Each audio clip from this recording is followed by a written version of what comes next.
EPS 95 pensioners का बड़ा सवाल। बुजुर्गों का 1000 रुपए की पेंशन से क्या होगा?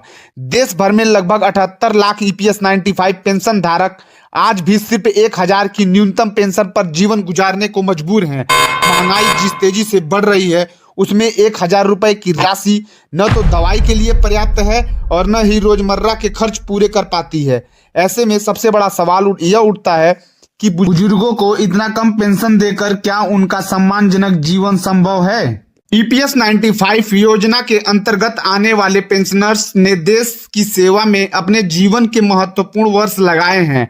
उन्होंने नियमित रूप से पीएफ में योगदान दिया, लेकिन सेवानिवृत्ति के बाद उन्हें जो पेंशन मिल रही है वह आज की जरूरतों के हिसाब से बेहद कम है।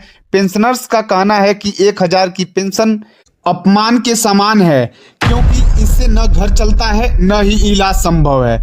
यह मुद्दा कई बार लोकसभा और राज्यसभा में उठाया गया। सांसदों ने भी स्वीकार किया है कि ईपीएस 95 पेंशन बहुत ही कम है और इसे बढ़ाने की आवश्यकता है। फिर भी सवाल यह है कि इतने वर्षों के बाद पेंशन क्यों नहीं बढ़ाई जा रही? पेंशनर्स को सिर्फ आश्वासन ही क्यों दिया जा रहा है? ठोस फैसला कब आएगा? ईपीएस 95 आंदोलन के प्रमुख और पेंशनरों की आवाज कमांडर अशोक रावत जी का लगातार यह कहना है कि 7500 रुपए प्लस डीए की न्यूनतम जरूरत है, कोई अतिरिक्त मांग नहीं है।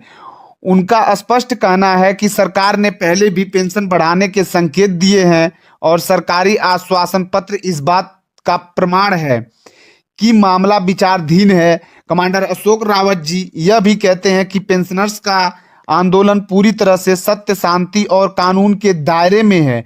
हम झूठे नहीं हैं, हम हमेशा सत्य के साथ हैं। यह वाक्य ईपीएस 95 पेंशनर्स की भावना को दर्शाता है। आलोचनाएं होती रहेंगी, लेकिन संघर्ष सच्चाई के रास्ते पर है।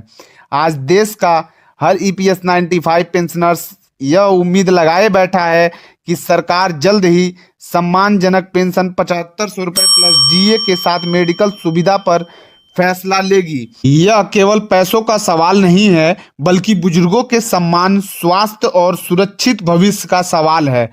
अगर सरकार सच में सत्यमेव जयते के सिद्धांत पर चलती है तो ईपीएस 95 पेंशनर्स को उनका हक जरूर मिलेगा। अगर आपको यह जानकारी सही लगी और जरूरी लगी हो तो वीडियो को लाइक करें। इस खबर को ज़्यादा से ज़्यादा ईपीएस 95 पेंशनर्स तक शेयर करें ताकि हर बुजुर्ग तक सच्चाई पहुंचे।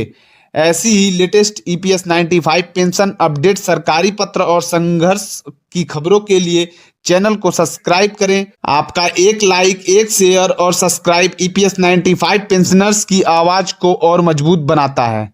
धन्यवाद।